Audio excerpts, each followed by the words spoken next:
Hola a todos, les cuento que estuvimos esta semana recopilando varias preguntas, contarles de que estamos muy felices cerrando esta semana de la epilepsia con una charla espectacular. Un lujazo tener estos dos doctores. Mi nombre es Ivana García. Acá nos confirma el doctor Flesler que se ve y se escucha ok, así que vamos a confiar. Bueno, nada, contarles que mi nombre es Ivana García, yo soy de la Fundación Espacio Epilepsia, así que, bueno, felices de estar acá. Y en esta charla, la última charla de esta semana, vamos a estar hablando sobre el ABC en la primera consulta junto a los doctores Facundo Latini y Ayelen Pacheco. Bueno, la doctora Ayelen Pacheco es médica neuróloga y trabaja en INEA, en Resistencia Chaco, hermoso. Y después también tenemos al doctor Manuel Facundo Latini, que es neurólogo y doctor en medicina y trabaja en San Luis. Así que bueno, hermoso tener a médicos de distintos lugares del país. Así que bueno, un lujazo esta charla, un lujazo hablar sobre la primer consulta. Les cuento que estuvimos recopilando preguntas de distintos grupos de WhatsApp, así que prepárense, porque tenemos preguntas, están afiladísimos, estuvieron afiladísimos todos, así que espero que estén preparados para esto. Bien. Bueno, Estamos. vamos a empezar. Estamos. Bueno, empezamos con el diagnóstico.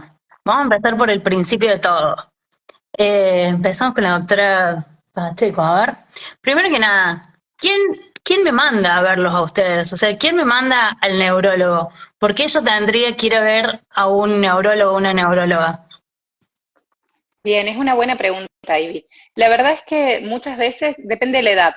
En los niños hay veces que los que refieren a neurólogos son los maestros cuando notan dificultades en la atención hay algo que no les cierra en el colegio o que tuvieron algún episodio, alguna alteración de la conciencia. Muchas veces son crisis de ausencias en niños y ellos refieren al neurólogo.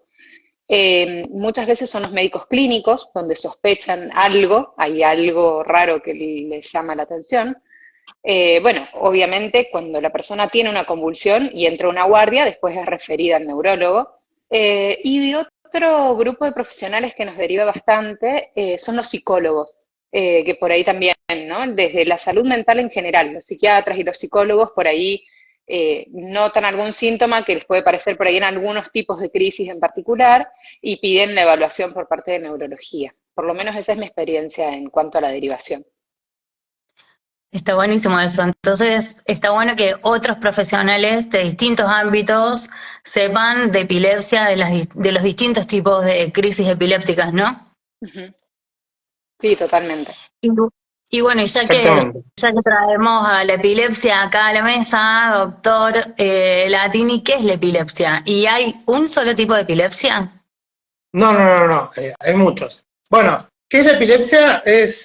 Bueno, es una pregunta muy interesante, porque es una pregunta que a lo largo del tiempo ha cambiado un poco la definición y cómo definirla, hasta que finalmente en 2017 tenemos una definición que está propuesta, que no es una propuesta, sino que es una posición tomada, un paper de posición. Pero bueno, uno puede definir la epilepsia desde un punto de vista fisiopatológico y hay una definición práctica de epilepsia. Desde un punto de vista patológico, se puede definir como una condición que produce crisis epilépticas y las consecuencias físicas, psicológicas y neurobiológicas de la condición. Lo que pasa es que eso en la clínica, digamos, no nos permite determinar qué paciente tiene epilepsia o no, es una definición de cómo sería el proceso de desarrollo de enfermedad. Desde el punto de vista práctico, para considerar la epilepsia, tiene que haber al menos 2 crisis epilépticas que no sean provocadas, es decir, que no estén provocadas por una condición aguda, como una hipoglucemia, como una intoxicación, ¿sí?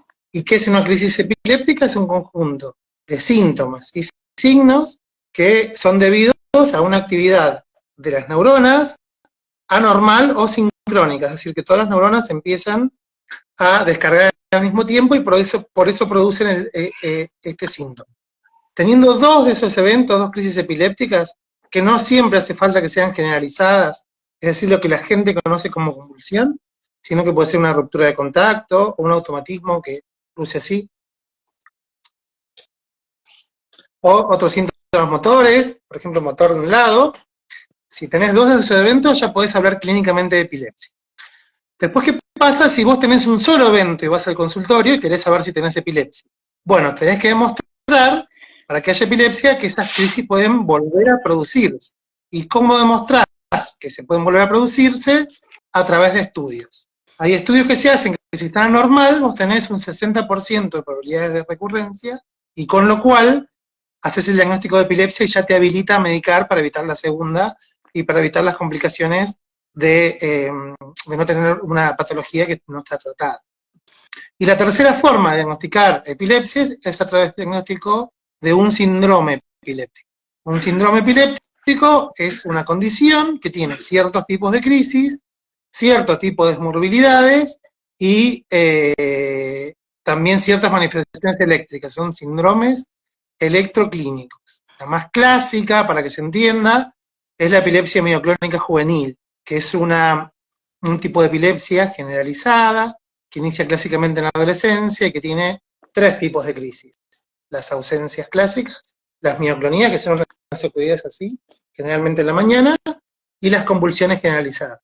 Si a ese le sumás un electro que tenga un patrón que se llama punta onda 6 Hz, diagnosticás epilepsia. ¿Sí? Es decir, que Bien. la mayoría de las epilepsias, para que se entienda, se pueden diagnosticar en el consultorio y con la clínica. A ver, perdón, lo voy a hacer volver un poquito para atrás. Usted habló de estudios que se pueden hacer y también invitarlos a los que están acá en el chat que vayan preguntando si tienen alguna duda, si les va surgiendo alguna consulta, así les vamos haciendo a los doctores y los aprovechamos.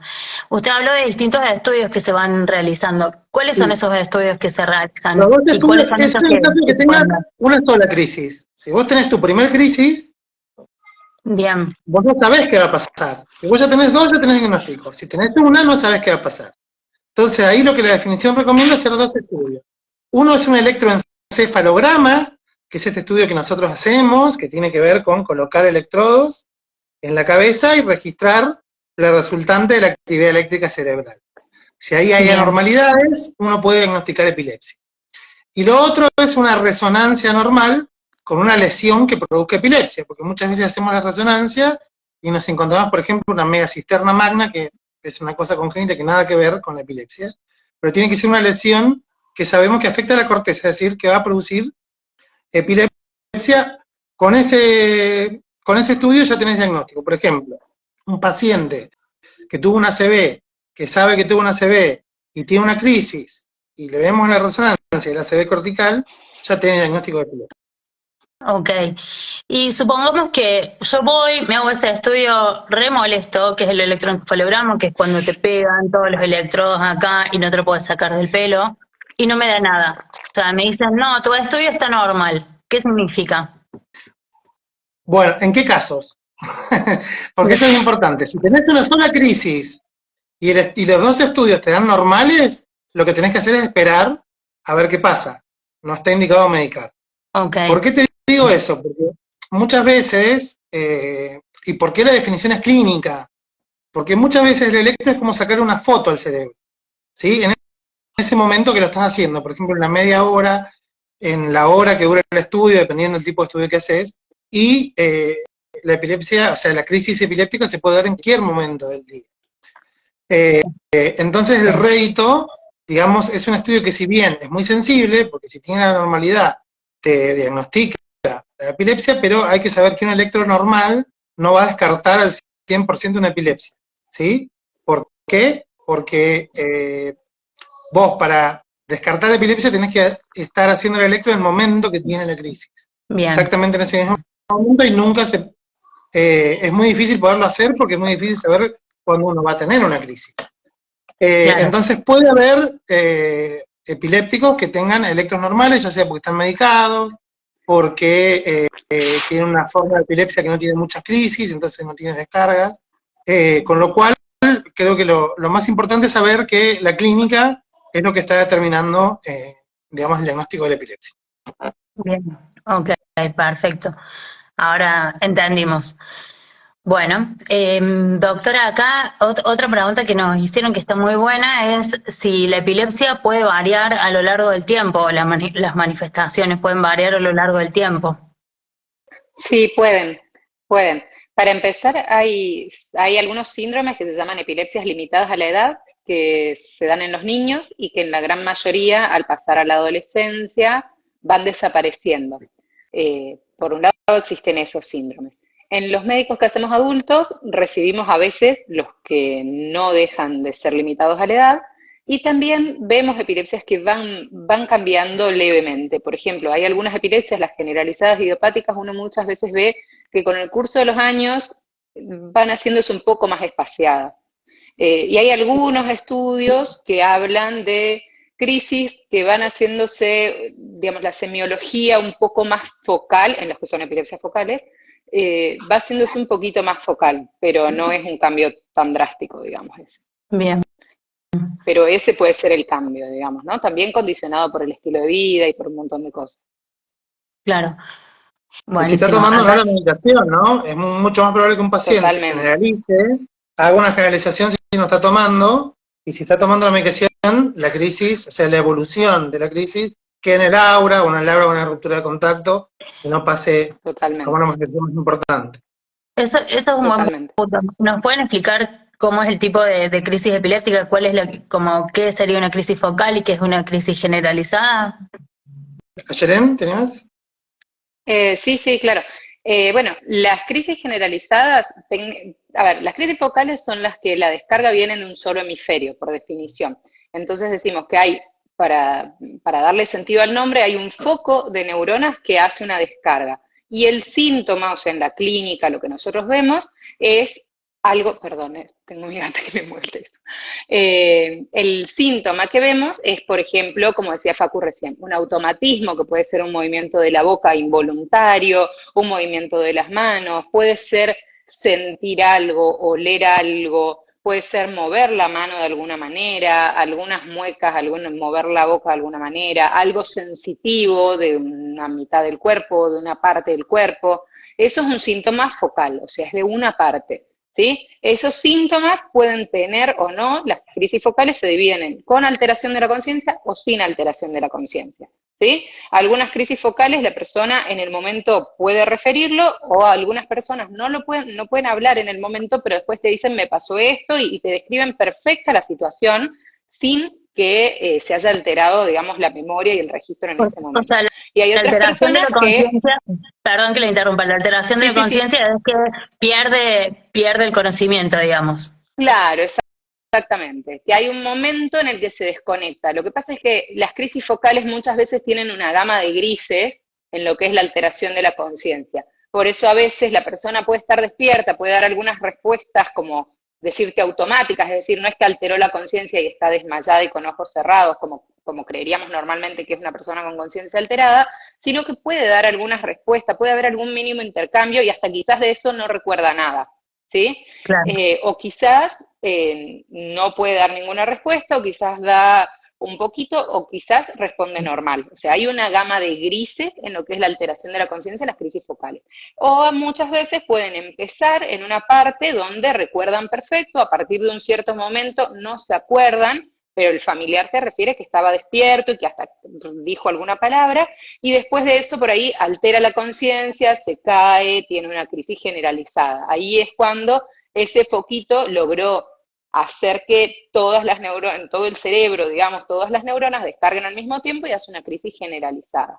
¿Se entiende? Perfecto, Y perfecto. bueno, las crisis generalizadas son cuando hay una descarga, por decirlo de un modo, de todo el cerebro. ¿Sí? Las crisis generalizadas más comunes son las que mencionó Facu, las crisis de ausencias, que son donde la persona se queda por un momento en pausa, decimos, ¿no? A veces no es lo mismo que muchas veces los adolescentes te dicen, sí, yo me quedo tildado, me cuelgo y voy a pensar en otra cosa, es una alteración de la atención. Uno no está poniendo la atención en ese momento. Durante la crisis de ausencia es como que le pusieron pausa al cerebro, un segundito, así, unos entre 10 y 30 segundos generalmente, y muchas veces se quedan mirando un punto fijo, no hay demasiados movimientos y vuelven como si nada. De hecho, en general lo refieren las otras personas. Después otras crisis generalizadas son las mioclonías, que son como esas sacudidas leves que se pueden notar bastante en las manos, es la típica que se les cae la taza del desayuno, y las convulsiones. Esas son las más comunes de las crisis generalizadas, digamos. Y la convulsión es cuando la persona se cae al piso y empieza a Exacto. temblar, que vemos muchas veces en la película. Exacto. Bien. Hay preguntas, no sé si ustedes las pueden leer. Sí, y acá, bueno, primero comentar que justo el estudio que vos habías mencionado, que por ahí no te da no te da ningún resultado positivo, acá Trini comenta que a ella le pasó, le hicieron lo que llaman estudio de sueño también, y ella pregunta si eso ayuda a diagnosticar. ¿Cuál es la diferencia entre un estudio de sueño y un estudio de día? Si pueden comentar. Bien, el estudio de sueño generalmente es más prolongado, al paciente no tener tantos movimientos musculares en la cara, el trazado es más limpio, o sea, estás más seguro que estás viendo actividad cerebral, y además el sueño aumenta el rédito del electro, es decir, es mucho más probable encontrar una normalidad en sueño que en vigilia, sobre todo en los tipos de epilepsia más frecuentes, que son la epilepsia del lobo temporal y las epilepsias generalizadas de la especie de la eso con respecto a los estudios de sueño. Bien, perfecto. Bueno, gracias, doctor. Y otra pregunta que hacen que me parece que está muy bueno es que cuál es la relación entre estrés y epilepsia. De paso, vamos a contar que hubo un vivo muy interesante también en esta misma cuenta, en la Semana de la Epilepsia, sobre salud mental y epilepsia, que se la súper recomendamos. Y acá están preguntando qué pasa con el tema de salud mental y epilepsia, y hay una pregunta puntual que me parece interesante, que es qué pasa cuando uno está pensando cosas muy fuertes, si lo pueden agarrar a Sí, hay ausencia. una también de estrés, sí. Bien. ¿Cómo? Estrés y epilepsia. Sí, Claro, dale. estrés y epilepsia. Sí. Bueno, el estrés es bastante compleja la interrelación entre salud mental y epilepsia, por eso hay un vivo y siempre hay clases y hay mucho sobre el tema. De modo superficial, pero para no dejarlo pasar, una de las cosas que más afecta del estrés, la epilepsia, es el sueño. Cuando estamos estresados en general, o descansamos menos o descansamos mal, y sabemos que uno de los principales desencadenantes de crisis es la falta de sueño. Entonces, muchas veces la vía por la que se relaciona el estrés con la epilepsia es mediante el sueño, ¿no? Además, muchas veces cuando estamos estresados, hacemos cambios en nuestro estilo de vida. Dejamos de hacer cosas que nos hacen bien, como por ahí hacer actividad física, meditar, hacer yoga, alimentarnos de manera saludable, y tomamos decisiones de hacer cosas que no nos hacen tan bien, ¿no? Por ahí hay personas que están estresadas y deciden tomar alcohol, aunque sepan que no les hace bien, o deciden hacer transgresiones alimentarias, que eso también condiciona la calidad de sueño, o lleva un cuadro gastrointestinal que también va a condicionar a poder tener crisis. Así que esa sería la principal vía en cuanto al estrés, digamos. Buenazo, De buenazo. hecho, en estudios epidemiológicos vos tenés un 50%.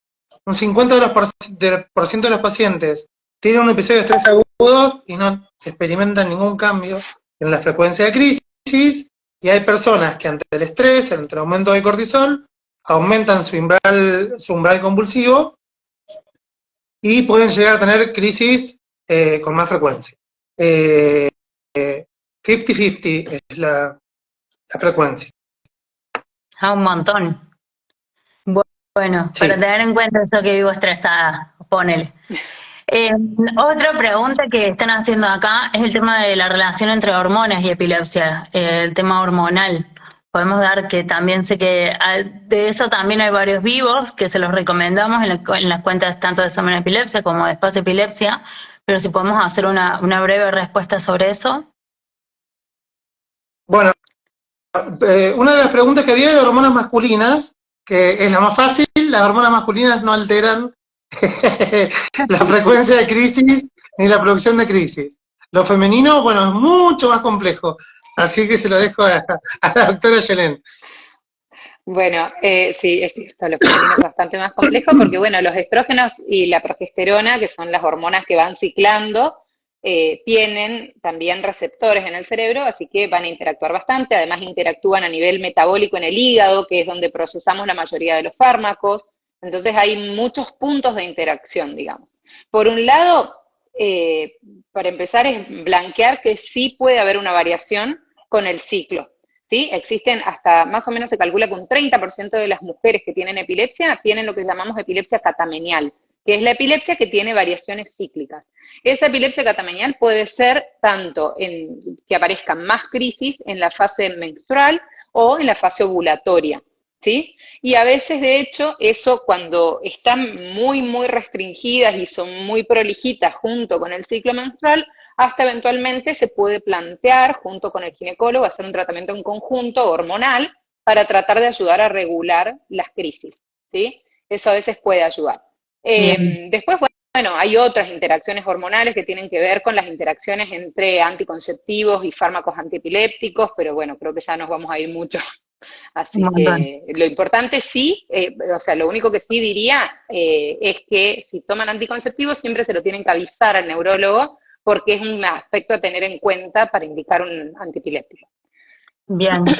Buenísimo, pero acá que trae el tema de los antiepilépticos, habíamos dicho, ok, bueno, me diagnostican y cuando me diagnostican a mí me dan drogas antiepilépticas para el tratamiento de la epilepsia. ¿Qué tipo de tratamientos puedo llegar a tener? ¿Cómo viene todo esto? Bueno, la primera línea de tratamiento siempre son los fármacos antiepilépticos. Siempre, siempre, siempre. Es decir, no hay manera prácticamente de evitar eso, a no ser que tengas una epilepsia mioclónica juvenil y decidas tener una vida de confinamiento en un convento, donde vos hagas todo perfecto.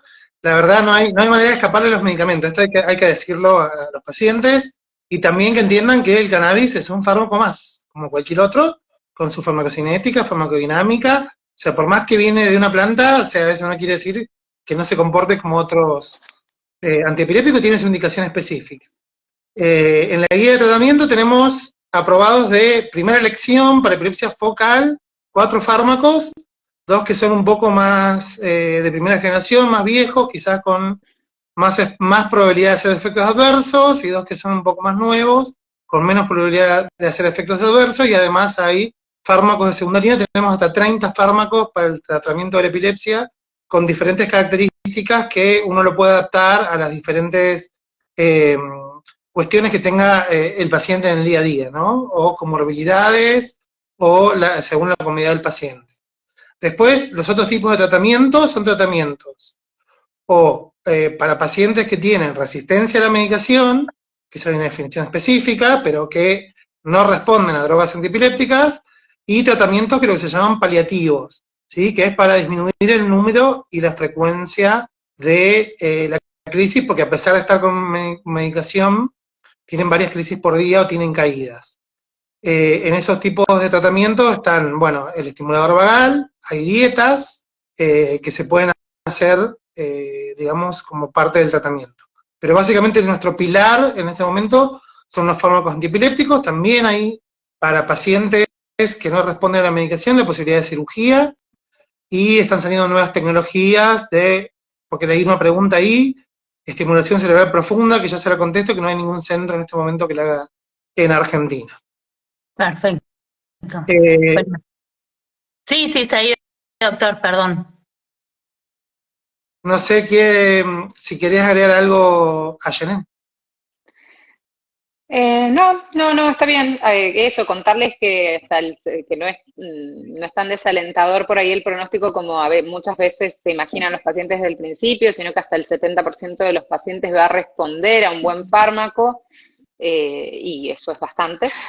Y que también a veces la falta de respuesta ante el primer fármaco es porque quizás el fármaco no estuvo bien seleccionado, porque la dosis fue baja, muchas veces llegan las pseudo resistencias, decimos, ¿no? O sea, cuando parece que no responde, pero en realidad quizás tiene 3 fármacos en dosis muy bajitas, o el fármaco no es el mejor para el tipo de crisis, porque quizás al principio no era tan visible el tipo de epilepsia que tenía y después se fue definiendo un poco mejor. Pero quiero decir que siempre está bueno reevaluar los casos y buscar una alternativa terapéutica porque hay mucho, por suerte hay mucho. Tal cual. Y bueno, y en este proceso de tratamiento del principio de aceptación, yo le tengo que contar que tengo epilepsia, a quién le cuento, ¿cómo es ese proceso del principio? Bueno, esa es una pregunta muy compleja, para mí es más difícil, porque es muy personal en realidad. Uno no tiene la obligación de contar a nadie. Es algo personal y uno no tiene obligación de contar a nadie, no hay obligación de contar en un trabajo, no hay obligación de contar a nadie. Si bien, dicho eso, no es una obligación, pero está bueno que las personas cercanas a una persona con epilepsia conozcan de su enfermedad. Cuando esa persona lo decide, cuando se siente cómodo, con quien se siente cómodo y cuando decide tomar la decisión de abrirse y contarlo, está bueno, porque quizás si tuviera una crisis, las personas que están cerca están más preparadas para asistirlo, ¿sí? Y ya por ahí quienes hemos visto crisis, sabemos que es una situación angustiante, desespera mucho, la verdad es que es feo y uno no se lo espera, entonces casualmente si uno está más preparado previamente, puede tener un poco más de herramientas para no hacer cosas que pueden dañar a la persona que está teniendo la crisis, para tratar de transmitir calma a esa persona, porque lo último que necesita es que las personas que están alrededor estén a los gritos y estén eh, padeciendo la crisis más que el que la tiene. Así que bueno, en realidad es una decisión muy personal, no es una obligación, pero yo sí recomiendo en cada grupo donde uno está poder contarle a alguien, es decir, en el trabajo que alguien sepa. Por ahí los chicos que van al cole, que algunos sepa, que los docentes sepan. Por ahí Claro, está bueno, no es una obligación, pero es algo que está bueno porque puede ayudar. está Sí, bueno no, eso. además sabemos que la epilepsia tiene un problema de estigma desde hace mucho tiempo, estigma Totalmente. social, y el hecho de poder contarlo y ver que un paciente con epilepsia puede trabajar, puede desarrollar sus actividades en forma normal, ayuda a mejorar el tema del estigma, sobre todo aquellas personas que están más expuestas socialmente. Entonces, Totalmente. cuando uno toma la decisión, uno los estimula a que, a que cuenten su historia, porque además hace bien, ¿no? O sea, ayuda a vivir y a entender la vida con esta condición. Sí, yo Claro. creo que por eso sirven mucho también los grupos y sirve, lamentablemente, no, estoy 100% de acuerdo con lo que decís, Facu, pero no es lo mismo una persona que tiene un trabajo informal que una persona que tiene un trabajo formal y que está situado con otra seguridad en su trabajo, ¿no? Entonces, a la hora de decirlo, muchas veces te dicen, y no, porque yo estoy en periodo de prueba continuo, me renuevan el contrato de periodo de prueba en una obra, o tengo un contrato de obra, y esas cosas por ahí, yo los entiendo cuando no quieren contar, si bien uno les tiene que decir que hay una ley de epilepsia que los defiende, que no los pueden discriminar, o sea, las leyes están todas a favor, pero hay una realidad que no es muchas veces la que quisiéramos, ¿no? Entonces, bueno, se entiende. La verdad es que para mí lo ideal es alentar los grupos y alentar a las personas que puedan y que se sientan seguras a compartir su historia, porque eso ayuda muchísimo. Totalmente. Y en este alentar y compartir, ¿me pueden contar una forma muy fácil de contar que yo tengo epilepsia? ¿Cómo le explico yo siempre pienso en un niño, en mi abuela, ¿cómo le explico a mi abuela que tengo epilepsia y cómo me tiene que asistir? ¿A Bueno, vos, Facu? sí, bueno, que ¿cómo lo explicás? Y le decís, mira, tengo una condición que hace que mi cerebro por ahí se desconecte y me puedo llegar a caer. Se llama epilepsia, no hay que tenerle miedo a la enfermedad. Yo voy a estar medicada, en general no voy a andar todo el tiempo teniendo crisis, pero si alguna vez me llega a pasar algo, lo único que te pido es que saques todos los elementos que estén en mi costado, me pongas sobre el costado izquierdo, esperes a que se me pase, si esto dura menos de 5 minutos, después me puedo llegar a quedar dormida o dormido un rato, o estar un poco como si me despertara, viste, cuando te despiertan y estás medio confuso un tiempo, eso puede llegar a pasar, y nada más. Si es una de tus crisis habituales, se te va a ir solito, no hay nada que hacer. Si es una crisis que dura más de 5 minutos de reloj, y eso es importante, porque la crisis tiene esta cuestión estética que parece que pasa mucho más tiempo del que realmente pasó. Ahí si dura más de 5 minutos y no cede, ahí sí habría que llamar a una ambulancia.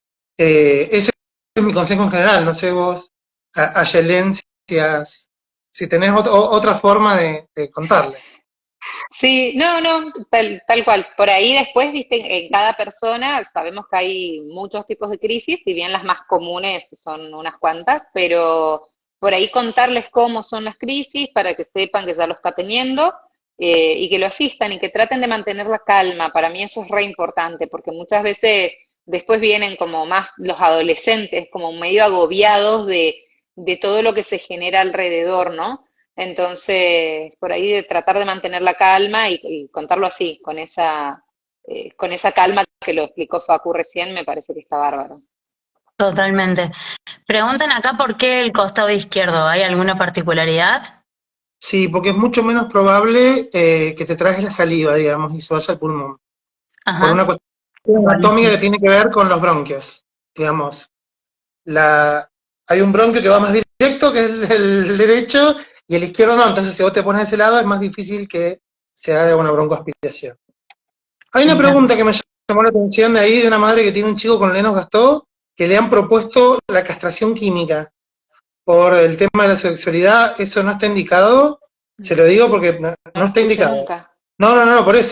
La estaba viendo, el síndrome de Lennox-Gastaut, ningún tipo de epilepsia, digamos, tiene indicación de castración química. Si hay que resolverle la sexualidad, que se masturbe de forma habitual. Si hay un problema con la privacidad, que lo consulte con un psiquiatra o con el equipo de psicólogos, pero la castración química no es indicación. Buenísimo. Bueno, gracias por responder eso porque se me pasó a mí esa No, pregunta. pero es Eh, importante porque me parece un tratamiento que, o sea, ya Sí, estamos sí. entrando con una cuestión más ideológica que científica, ¿no? sí, totalmente, totalmente. Bueno, también hay charlas sobre sexualidad y epilepsia en Sí, la yo semana de la epilepsia y es el un temón lunes la y digo. claro, el lunes le dieron y también tenemos nosotros charlas sobre eso y creo que tenemos que volver sobre eso y es un tema que está buenísimo que también se hable en el consultorio de hablar y abrir esas puertas, traer ese tema al neurólogo, neuróloga, creo que está buenísimo poder traer esos temas y poder hablar libremente con cualquier profesional de la salud, ya sea neurólogo en este caso, como cualquier otro, creo que también está buenísimo poder traer y tratar esos temas.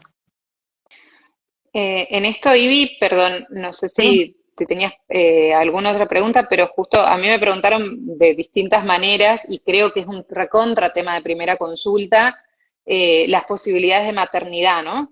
Si bien en la primera consulta uno tiene muchísima información que dar, pero aunque sea hacerle un apartado cortito para las mujeres, para decirles, este tema lo podemos charlar, por lo menos se puede charlar, porque muchas mujeres vienen, me ha tocado bastantes mujeres que vienen con la idea de, bueno, y yo ya no voy a planear tener hijos porque tengo epilepsia, ¿no? Y eso me parece muy, muy fuerte y creo que no tiene nada que ver con la epilepsia, como esto que hablaba Facu recién. Eh, Saber que un embarazo en una mujer con epilepsia se puede acompañar, que hay que controlar. Yo siempre les digo que apenas tienen el test positivo vengan corriendo y de hecho me han llegado con un test que me dio mucha ternura. Pero los embarazos en las mujeres con epilepsia se acompañan, tienen sus, digamos, sus cosas en particular, hay que hacer quizás algunos, hay que monitorear un poco más las drogas porque el cuerpo funciona mucho más rápido para eliminar las toxinas, por así decirlo, y para eliminar las drogas en sangre. Entonces quizás hay que aumentar las drogas, hay que tener ciertos cuidados que los vamos viendo, pero es posible. Muchas veces cuando la mujer está en un momento muy desequilibrado en su epilepsia, por ahí se puede sugerir esperar un poquito hasta poder hacer ciertos ajustes y esperar un momento más tranquilo, pero yo mucho más que eso no me meto en la decisión personal de cada mujer y de cada familia. Así que, bueno, me parece que es un tema importante y que hay que sacarlo porque si no, eh, por ahí vienen hace poquito, de hecho, me pasó con una paciente que yo le había iniciado un segundo fármaco anduvo súper bien con el segundo fármaco y vino a contarme que estaba embarazada y que había dejado ese fármaco porque fue a la salita del barrio y le dijeron es muy fuerte. Palabra que me pone medio nerviosa cuando le dicen es muy fuerte, pero es muy fuerte, le dijeron, y lo dejó y empezó a tener crisis de nuevo. Entonces, bueno, creo que hay que ser responsables con esto, ¿no? Tratar de referir al neurólogo de cabecera, y en este caso ya está en tratamiento, tenía una persona a quien ir, y saber que se puede hablar, que este tema se puede charlar y que se puede acompañar. Totalmente, ya que traes ese tema, bueno, como por ahí un montón de veces las mujeres tenemos miedo y decimos, bueno, voy a proteger a mi bebé, dejo de tomar las drogas y por ahí decir, che, bueno, no, eso no, lo que más tenemos que hacer es no tener crisis. Entonces, bueno, no dejemos de tomar la medicación en ningún momento y tratar de planificar, si es posible, los embarazos y sacar ese estigma de que si tenés epilepsia no puedes tener hijos, se puede tener hijos, de toda manera. Así que bueno, gracias doctora por traer ese tema. Y ya que trajo eso, vamos a ir cerrando con, le voy a hacer a los dos la misma pregunta.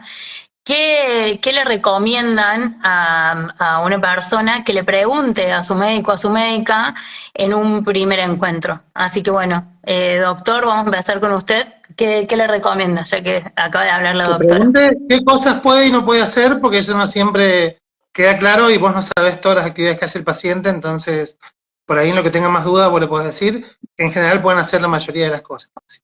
Ok, Pero, bien, bien, perfecto. ¿Y usted, doctora, algo que le gustaría que le pregunten, que no siempre le preguntan? Mira, por ahí yo pregunto demasiado, pero por ahí quizás de otros fármacos, o hay personas que tienen planeada alguna intervención odontológica. Con las intervenciones odontológicas me ha pasado varias veces como que se plantea si suspender los fármacos o no suspenderlos, o para un estudio si se suspende o no se suspende. Por ahí eso me parece que está bueno, ¿no? Y también por ahí, bueno, esto que lo dijo Facu también, ¿no? El consumo de sustancias habituales, como hay mucho mito alrededor del mate, el té, el café, el chocolate, un montón de cosas lindas de la vida que no hay por qué restringir. Hay algunas que sí hay que restringir, pero bueno, especificar cuáles, cuánto y cómo, y hacerlo adecuado a cada persona, digamos. Buenísimo, yo muchísimas creo que gracias por esas dos. Perdón. como conclusión, ante todo no prohibir, después vemos. Tal cual. Sí, tal cual. Hermoso Tal esto, cual. hermosa conclusión, porque también muchas veces es deportes no, viajes no. ¿Por qué no? ¿Quién dice que Tal no? cual. Yo siempre Tal pregunto eso cual. a los padres, ¿quién dijo que no? Tal ¿Quién dijo que no puede hacer cual. deporte? ¿Quién dijo que no puede viajar? Y a veces se pierden los viajes de egresados, o sea, cosas que vos decís, che, ¿por qué no? O no puedo ir a la universidad, ¿por qué no? O sea, ¿por qué Sí, no? sí, tal cual. Nada. Sí, también escuché mucho bueno, sería mejor que deje la universidad porque la universidad lo estresa. Pues no, vamos a trabajar sobre el estrés, digamos, pero no tiene que dejar la universidad. Si tiene la posibilidad de estudiar y le gusta lo que hace, pero hay que trabajar sobre el estrés, sobre el modo en el que encara su estrés, pero no dejar la universidad, por Dios. Así que bueno, eso está bueno. Ante todo, no prohibir. Son pocas las Sí, cosas que hay que restringir y tienen que estar claras. Y desde mi punto de vista, no restringir desde el modelo patriarcal, hegemónico, sino más bien darle información para que esa persona tome responsabilidad, ¿no? Y que decida cuidarse haciendo eso. Hermosa, hermosa conclusión. No sé si quieren agregar algo más. yo creo que estamos Agradecerles en por tiempo, esto. ¿no? Estamos en tiempo. Así que bueno, Podemos agregar un montón de agradecerles. cosas, pero estamos... Sí, quedó un montón, estamos para otro vivo. Pero bueno, agradecerles a ustedes dos por esta charla, agradecerle a la Sociedad Neurológica Argentina por este espacio. Y bueno, agradecerle a toda la gente que se sumó hoy desde distintos lugares, que ahí vimos que estuvieron poniendo de dónde eran. Y bueno, nos estaremos viendo en otro momento, en la misma hora, en el mismo lugar, por el mismo canal. Bueno, gracias a todos, gracias doctores, y bueno. Gracias, Ivy, gracias, Facu. Gracias. Hermoso Gracias, compartir. Yelén, gracias, Iván, un placer conocerte. A Yelén, con la Yelén ya nos conocemos de los congresos y de grupo. Bueno.